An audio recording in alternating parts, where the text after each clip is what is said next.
India Global. India Global.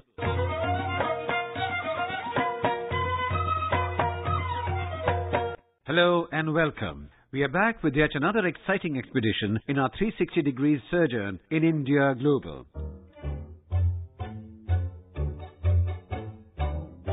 Today we take you to a land of senor and senoritas, the land that is considered the birthplace of the popular tango, which is not only a dance form but also a music genre. This is a land of spellbinding natural wonders, including the mighty Iguazu Falls.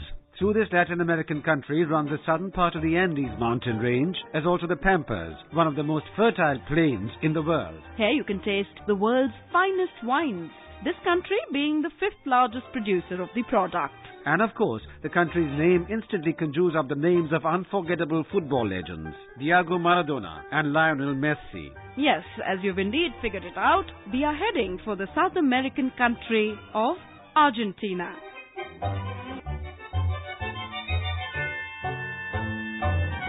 The Republic of Argentina lies at the southernmost end of South America. It is the 8th largest country of the world, India being the 7th largest. Argentina is bordered by Bolivia and Paraguay to the north, Brazil to the northeast, Uruguay and the South Atlantic Ocean to the east, and Chile to the west. Among the country's most notable geographical features are major glaciers, like the Perito Moreno Glacier in the Andes Mountains and the Aconcagua, the tallest mountain in South America. There are also the majestic Iguazu Falls in the northeast of the country, 4 times bigger than the Niagara Falls of North America.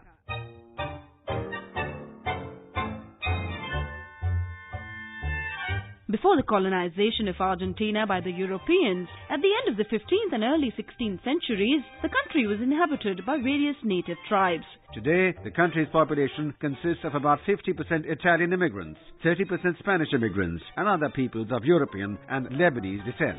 Argentina became an independent country in 1816. San Martin, who led the country to independence through armed struggle, is considered to be the father of the nation. Today, Argentina is a republic composed of 23 provinces. Buenos Aires, which came up in 1536, is the country's capital. One of the most revered female figures in Argentinian history is Evita Perón, who introduced voting rights for women in 1946.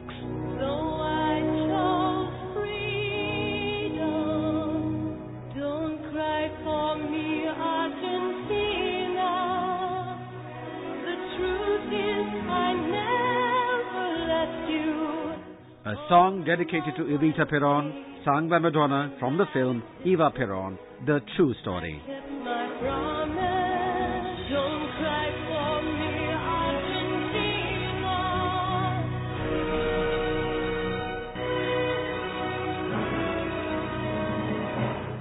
Today, the population of Argentina is about 42 million. 92% of its people are Roman Catholics. Spanish, the official language of Argentina, is spoken by almost everyone. Argentina is the third largest economy in Latin America. It is an agro-based economy famous for its excellent beef, wine, grains and edible oil. Naturally, its principal exports comprise agricultural and plantation products. For instance, Argentina is the world's largest exporter of soy oil and sunflower oil. The other important sectors of the Argentinian economy are automobiles and auto parts, engineering services, entertainment, software, and biotechnology. Its GDP stood at $475 billion in 2013, while its per capita income was $11,500.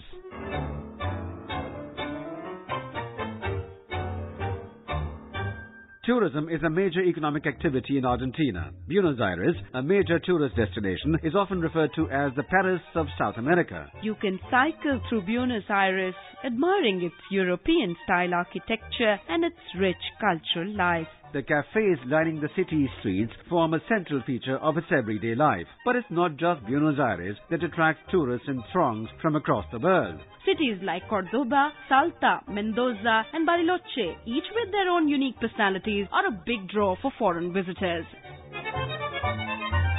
Full diplomatic relations between India and Argentina were established in 1950. India and Argentina have traditionally had strong ties in the political, economic, scientific, cultural and technological fields. Argentina has supported India's candidature to the UN and other multilateral bodies. Highlighting the synergy between the political and economic engagements between the two countries, India's ambassador to Argentina, Amarendra Khatua, says, for about 50 years, it was lots of love and friendship without content. Since last 2 years, we are trying to put meaning into relationship. One, we are institutionalizing the relations, whether it is Joint Commission, Science and Technology Agreement, or the economic agreements. Second, we take it back to the country under the Regional Action Plan. We take 4 governors every 6 months to India with regional business delegations, universities, small medium industries and politicians. We are also trying to take lots of mayors to India. What happens when the scales of complementarities favor? You can do anything with the country. Over the years, there have been a number of high-level political engagements between India and Argentina. In 1961, Argentinian President Arturo Frondizi visited India and met Prime Minister Jawaharlal Nehru. In 1968, Prime Minister Indira Gandhi visited Argentina, and in 2009, President Cristina Fernandez visited India to mark the 60th anniversary of the establishment of diplomatic relations between the two countries. On bilateral trade between India and Argentina, India's ambassador to Argentina, Amarendra Khatua, says there is much more scope to exploit the existing potential. We have $2 billion trade of goods and commodities, $3 billion in services, $2 billion in our investment. But point is, we have not exploited the potential. When so much love and friendship is there, one should exploit it for the better of the country. How you exploit it, it's up to you.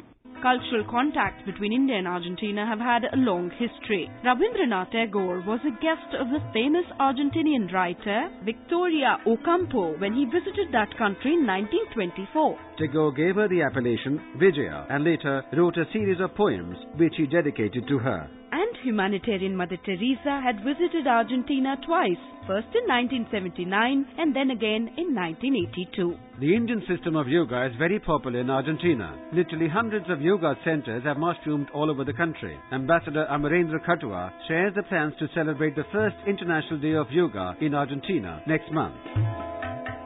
That is 1 million Argentinians for yoga. All the provinces will have events. All the universities will have the classes of yoga. Plus, all associations, they are planning to do their things.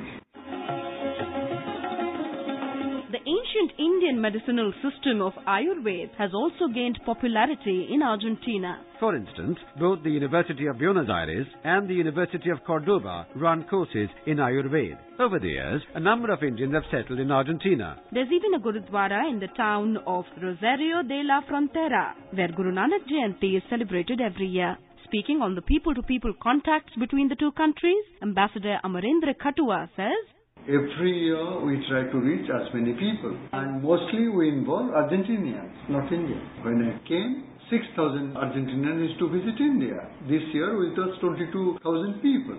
This symbolizes that people are trying to know. Second is, we organize lots of days, weeks and cultural things in different parts of Argentina. That helps.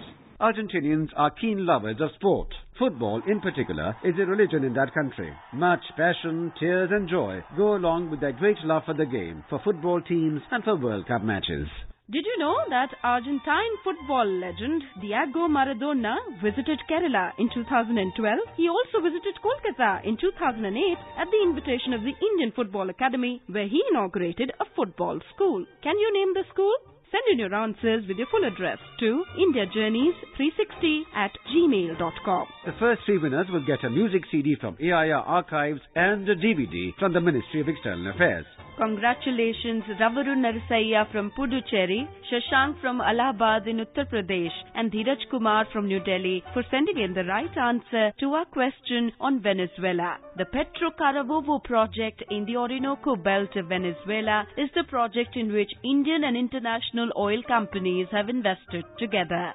So until next time then, goodbye and travel safe.